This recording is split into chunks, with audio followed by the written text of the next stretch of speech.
ఏనాటికో ఒకనాటికి రాత్రికి రంగుల్ని పూయాలని గగనానికి ఈ నేలకి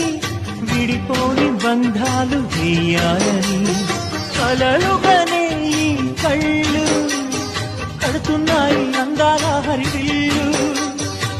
ఊపిరిలో ఉప్పెనలు ఊపేస్తుంటే ఆగే నా పొదరిల్లు ఏ దైవము లేని గుడిలోన ఈ పూజ నీకోసమా శూన్యమా నీరు లేని నదిలో ఇచ్చినావ పయనం నిప్పు కొండ ఒడిలో నీటి బుడగ జననం వలపు వెర్రి భాష కలల కెరటాల ఘోష నడి సముద్రాన ఈత నరకమి గుండె కోత బ్రతుకే బరువై నిదరే కరువై సాగే యాత్రలో